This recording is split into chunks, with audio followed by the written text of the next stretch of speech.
पुल सिरात के सामने इसलिए खड़े होंगे कि जिनकी सारी जिंदगी मुस्तफा की दीद की खातिर गुजर गई, जो सारी जिंदगी मुस्तफा की दीदार की दुआएं मांगते मांगते गुजार बैठे, मेरे आका पुल सिरात के सामने खड़े होंगे। वो तलवार से ज्यादा तेज, बाल से ज्यादा बारीक पुल है जिससे गुजारा जा रहा होगा। जब मुस्तफा का आशिक आएगा, मुस्तफा का मुहिब आएगा, मुस्तफा से मोहब्बत करने वाला आएगा, जब उसकी नजर मुस्तफा के चेहरे पे पड़ेगी, वो वज्द करता हुआ गुजर जाएगा, उसे खबर भी ना होगी वो मुस्तफा के दर पे पहुंच जाएगा, उसे पता भी ना चलेगा कि मैं किस तरीके से गुजरा हूं। वो बर्फ की तरह मुस्तफा के करीब पहुंच जाएगा, मुस्तफा के हजूर पहुंच जाएगा। फरमाया हजूर इसलिए सामने खड़े होंगे ताकि लोगों पुल की तरफ ना देखो, मोहम्मद मुस्तफा के जमाल की तरफ देखो। जिसकी नजर में जमाल मुस्तफा आ गया वो पुल सिरात से घबराएगा नहीं। फरमाया पुल सिरात पर तुम्हें मिलूंगा, और दूसरा फरमाया हौज़े कौसर पर मिलूंगा। अल्लाह अकबर। सारी उम्मत, सारी खल्क प्यासी होगी, सारी खल्क रब के जलाल से पसीने में शराबूर होगी, सर से लेकर पांव तक पसीना ही पसीना बह रहा होगा, और पसीने में इस कदर शराबूर होंगे। फरमाया कई लोग तो गर्दनों तक पसीने के अंदर ढके हुए होंगे। इतनी शदीद प्यास लगी होगी, जब हर तरफ पानी के चश्मे बंद कर दिए जाएंगे, सारी खल्क प्यासी होगी, तो एक चश्मा खोला जाएगा, एक नहर खोली जाएगी जिसका नाम चश्मा-ए मोहम्मद है सल्लल्लाहु अलैहि वसल्लम। वो हौज़े कौसर है। मैं हौज़े कौसर एक नहर जारी की जाएगी और उस पर मेजबान मोहम्मद मुस्तफा होंगे। सारी खल्क इम्तिहान देने के लिए आ रही है, फकत मोहम्मद मुस्तफा हैं जो सारी खल्क के मेजबान होंगे। हजूर जाम भर भर के पिला रहे होंगे अपनी मखलूक, अपनी उम्मत को जाम भर भर के पिलाएंगे और कहेंगे मेरी उम्मत घबराना नहीं, मुझे पता है तुम्हें शदीद प्यास लगी है, आज तुम्हारी कोई प्यास बुझाने वाला नहीं, लेकिन तुमने मोहम्मद से वफा की है, तुमने मेरे साथ वफा की, तुम बिन देखे मेरी नाते पढ़ते रहे हो, बिन देखे मेरे मिलाद की महफिलें सजाए बैठे रहे हो, बिन देखे तुम मेरा जिक्र करते रहे हो।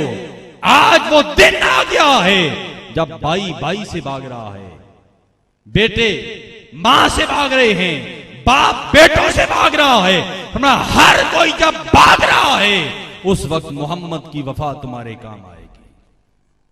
आज तुम्हारी प्यास दूर करने के लिए खुद मोहम्मद मुस्तफा खड़े हैं, अपने हाथों से जाम भर भर के पिला रहे हैं। पर मैं तुम्हें पहली पुल सिरात पर मिलूंगा, और दूसरा हौज़े कौसर पर मिलूंगा, और तीसरा फरमाया मीजान पर मिलूंगा। अल्लाह अकबर। हजूर की मोहब्बत देखिए। फरमाया तीसरा मुकाम है जहां पर मेरी तुमसे मुलाकात होगी, वो मीजान होगा।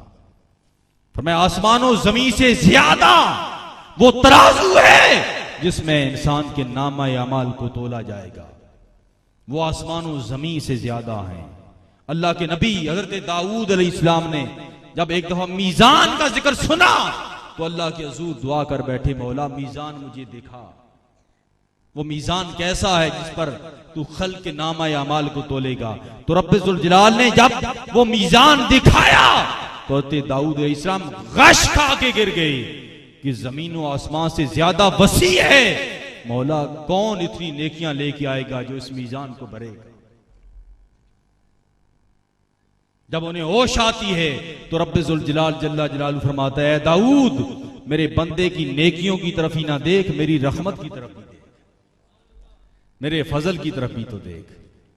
तो हजूर फरमाते हैं मैं मीजान पर तुम्हें मिलूंगा। तीसरा मुकाम है कि जब मेरी उम्मत के अमाल तोले जा रहे होंगे, मेरी गुनाहगार उम्मत अपने नेकियां कम देखकर और गुनाह ज्यादा देखकर नादिम और शर्मिंदा होगी, तो फिर मैं उस वक्त मैं मीजान पर खड़ा हूंगा, और वो जो मुझ पर दरूद पढ़ता रहा, दरूद की एक पर्ची निकाल कर अमाले खैर के पड़ले में डाल दूंगा।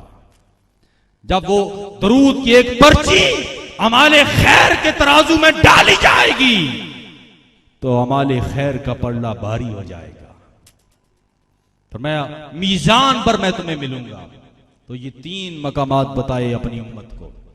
फिर आगे फरमाया क़यामत का दिन होगा जब सब की ज़बानें गूंग हो जाएंगी, हर कोई थर थर कांप रहा होगा कि आज हिसाब का दिन है, अल्लाह को हिसाब देना है। सबकी जुबान से जिक्र बंद हो जाएगा। फरमाया क़यामत का दिन होगा सिर्फ मोहम्मद की जुबान से जिक्र इलाही जारी होगा। वाना अव्वलो हामिलो लिवाइल हम्द, अल्लाह की हम का परचम फरमाया मेरे हाथ में होगा। जब हर जुबान खामोश हो जाएगी उस वक्त मोहम्मद की जुबान हरकत कर रही होगी, अपने मालिक का जिक्र कर रही होगी। और फिर सारी खल्क को जमा किया जाएगा। सारी खल्क मैदान में जमा है और रब्बे जुल जलाल जल्ला जलालहू मसनद के ऊपर बैठेगा अपनी शान के लायक, जिस कुर्सी का जिक्र कुरान मजीद के अंदर आया, आयतुल कुर्सी जिसे हम कहते हैं। एक कुर्सी बिछाई जाएगी, अल्लाह पाक अपनी शान के लायक उस कुर्सी के ऊपर बैठेगा और अर्शे इलाही अल्लाह के जलाल से थर थर कांप रहा होगा। सारी खल्क नीचे होगी, सारी खल्क से हिसाब लिया जा रहा होगा और अल्लाह पाक शान जलाल से कुर्सी जलाल के ऊपर तशरीफ फरमा होगा। उधर से हुक्म दिया जाएगा मेरे दाएं जानिब एक और कुर्सी बिछाई जाए।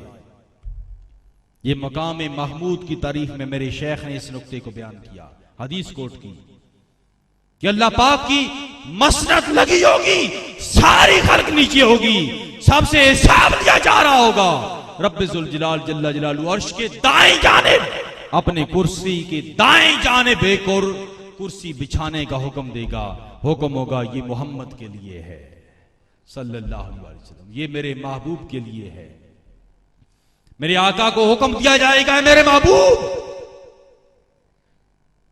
ये सारी खल्क है जिसे तेरी शान समझाई जाती रही, बताई जाती रही, सुनाई जाती रही, लेकिन इन अकल के अंधों को तेरी शान समझ ना आ सकी। इन अंधेर नगरी वालों को तेरे मकामे महबूब की समझ ना आ सकी। आज इन सब को मैं तेरी शान दिखा रहा हूं। आज सब इन सब को तेरी शान दिखा रहा हूं। ऐ महबूब मेरे साथ मेरे दाएं जानिब इस कुर्सी के ऊपर बैठ जा। सारी खल्क नीचे है, अर्शे इलाही के ऊपर फकत खुदा की कुर्सी है या मोहम्मद मुस्तफा की कुर्सी है सल्लल्लाहु अलैहि वसल्लम। मेरे आका फरमाते हैं मैं बैठूंगा नहीं खड़ा हो जाऊंगा, मैं बैठूंगा नहीं खड़ा हो जाऊंगा। हुजूर के सहाबा ने सवाल किया या रसूलल्लाह आप बैठेंगे क्यों नहीं, खड़ा क्यों हो जाएंगे? तो कुर्बान जाएं आका आपके अदब पर। अदब भी ऐसा किया कि बयान भी ना किया। हाय हाय, अदब भी ऐसा किया कि बयान ना किया। फरमाया मैं अपनी उम्मत को देख रहा हूं। उम्मत ने सवाल किया तो उम्मत की तरफ ध्यान करा दिया। असल बात क्या थी कि खुदा के अदब की खातिर खड़े होंगे, लेकिन अदब की इंतहा यह है अदब भी ऐसा किया जाए कि अदब को बयान भी ना किया जाए। यह अदब की इंतहा कमाले अदब है कि किसी का ऐसे अदब किया जाए कि अदब बयान भी ना किया जाए। फरमाया सारी खल्क नीचे होगी, अर्शे इलाही पर फकत खुदा की कुर्सी होगी या मोहम्मद मुस्तफा की कुर्सी होगी। और फिर सारी खल्क को मुस्तफा की शान दिखाई जाएगी। जब ये सारा मरहला मुकम्मल होगा उसके बाद हुक्म किया जाएगा कि सबका हिसाब लिया जाए। हिसाब हो जाएगा।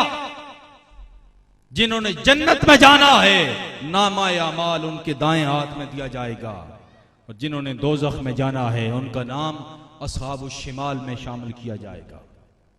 नामा अमाल उनके बाएं हाथ में दिया जाएगा। कुछ वो होंगे जिनके दाएं हाथ में नामा अमाल होगा, कुछ वो होंगे जिनके बाएं हाथ में नामा अमाल होगा। फरमाया सफ़े बनी है, हुक्म है कि अस्हाबुल शिमाल को दोज़ख में दाखिल कर दिया जाए और अस्हाबुल यमीन को जन्नत के अंदर दाखिल किया जाए। वो सारे अस्हाबुल यमीन नामा अमाल पकड़े सारे कतारे बनाए जन्नत के दरवाजे के बाहर खड़े हैं। हर नबी, हर रसूल, हर पैगंबर जन्नत के दरवाजे के बाहर खड़ा है। किसी को इजाजत नहीं कि वो जन्नत के दरवाजे में दाखिल हो सके। तो मैं सबको इजाजत मिल गई, सर्टिफिकेट जारी हो गए, लेकिन जन्नत में दाखिले की इजाजत नहीं मिली। जन्नत के दरवाजे पे पहुंचते हैं तो जन्नत का दरवाजा बंद कर दिया जाता है। सारी खल्क जमा है, जिन्होंने जन्नत में जाना है सारे बाहर खड़े हैं, इंतजार कर रहे हैं। क्या वजह है कि जब जन्नत की खबर भी मिल गई तो जन्नत में दाखिल क्यों नहीं किया जा रहा? अचानक मेरे आका की सवारी आएगी। हाय हाय हाय, मेरे करीम रसूल की सवारी आएगी, मेरे आका की सवारी आएगी। अंदर से आवाज आएगी, हमें खबर है कि तुम सब अहले जन्नत हो, लेकिन याद रखो जन्नत का दरवाजा उस वक्त तक खोला नहीं जाएगा जब तक मोहम्मद मुस्तफा जन्नत में दाखिल नहीं होंगे। इस जन्नत का इफ्तिताह मेरा महबूब करेगा, मेरा करीम रसूल करेगा। फरमाया हुजूर जब जन्नत के दरवाजे पर आएंगे, जन्नत के दरवाजे पर दस्तक देंगे, अंदर से आवाज आएगी, कौन? बाहर से जवाब मिलेगा, मोहम्मद सल्लल्लाहु अलैहि वसल्लम। अंदर से पुकार आएगी, हां मुझे यही हुक्म दिया गया है, जब तक मोहम्मद नहीं आता जन्नत का दरवाजा बंद कर दिया जाए। जन्नत के दरवाजे बंद हैं। अरे जन्नत की खबरें देने वालों, जन्नत के लालच में इबादत करने वालों, जन्नत की लालच देकर तबलीग करने वालों, जन्नत के तो सारे दरवाजे बंद हैं। जन्नत का दरवाजा तो उस वक्त तक खुलेगा नहीं जब तक मोहम्मद मुस्तफा नहीं आएंगे सल्लल्लाहु अलैहि वसल्लम। मेरे आका जन्नत के दरवाजे पर दस्तक देंगे, जब अंदर से आवाज आएगी, कौन? बाहर से कहा जाएगा, मोहम्मद सल्लल्लाहु अलैहि वसल्लम। जब यूं कहा जाएगा तो खुदा की कसम जन्नत का दरवाजा खोल दिया जाएगा, जन्नत का दरवाजा खोल दिया जाएगा। बाकी दाखिल होंगे, मुस्तफा दाखिल नहीं होंगे। अरे दाखिल होना कुछ और है और दाखिल किया जाना कुछ और है। दाखिल होना ये कुछ और है और दाखिल किया जाना ये कुछ और है। हुजूर फरमाते हैं जब मैं जन्नत के दरवाजे पर दस्तक दूंगा तो खुदा की कसम रब्बे जुल जलाल मेरा इस्तिकबाल करेगा और खुदा खुद मेरा इस्तिकबाल करके मुझे जन्नत में दाखिल करेगा। मैं खुदा खुद मेरा इस्तिकबाल करेगा और इस्तिकबाल करते हुए रहमत की चादर में लेकर मुझे जन्नत में ले जाएगा। और जब तक मैं जन्नत में दाखिल नहीं होगा, हर नबी जन्नत के बाहर खड़ा होगा। जब तक मैं जन्नत में दाखिल नहीं होगा, हर रसूल जन्नत के बाहर खड़ा होगा। जब तक मैं जन्नत में दाखिल नहीं होगा, खुदा की सारी खल्क बाहर खड़ी होगी। जन्नत का दरवाजा उस वक्त खुलेगा जब मोहम्मद मुस्तफा जन्नत में कदम रखेगा। अल्लाह अकबर। तो हुजूर ये तो आप जन्नत में दाखिल होगे, पैगाम आपको दे रहा हूं, आप तो जन्नत में दाखिल होगे, लेकिन ये गरीब उम्मती कहां जाएंगे? हाय हाय हाय। हुजूर ये सारी रात आपको याद करने वाले, सारी रात आपका जिक्र करने वाले, आपकी मिलाद की महफिलें सजाने वाले, आपकी नातें पढ़ने वाले, आप पर दरूद पढ़ने वाले, ये कहां जाएंगे? कुर्बान जाएं आका आपकी रहमत पर, कुर्बान जाऊं आका आपके प्यार पर। फरमाया जब मुझे अल्लाह जन्नत में दाखिल कर रहा होगा इस्तिकबाल करके, तो फरमाया वमाइया फुकराउल मोमिनीन, मैं तन्हा नहीं हूंगा, मेरी उम्मत के सारे गरीब मेरे साथ होंगे,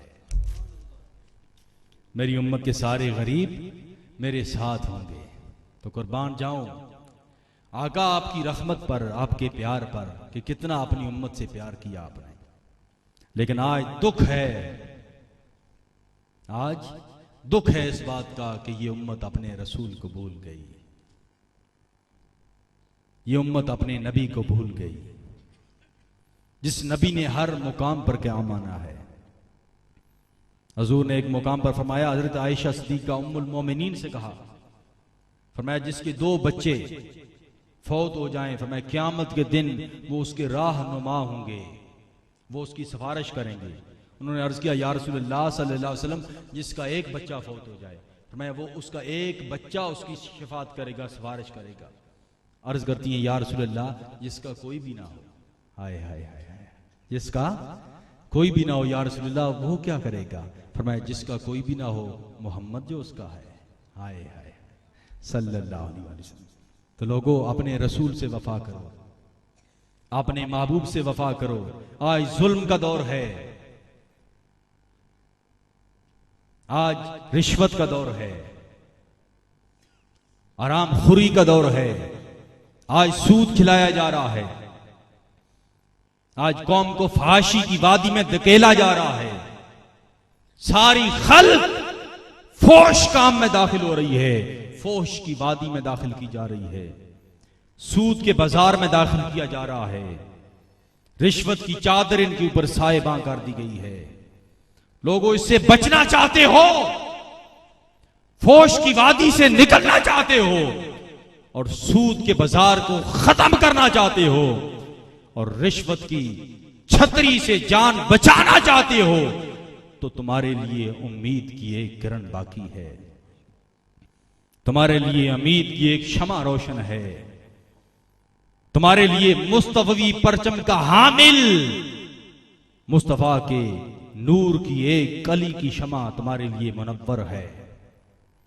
इस तारीख दौर के अंदर, फरसूदा दौर के अंदर, हराम खुरी के बाजार के अंदर, जुल्म के मैदान के अंदर एक उम्मीद की किरण बाकी है, एक उम्मीद की शमा बाकी है, मुस्तफा के हुस्नो जमाल की एक किरण बाकी है। वो किरण, वो शमा, वो नूर का आकाश, वो हामिल मुस्तफवी परचम का मेरा शेख शेखुल इस्लाम डॉक्टर मोहम्मद ताहिरुल कादरी है, जो लोगों को बता रहा है, लोगों जुल्म से बचना चाहते हो,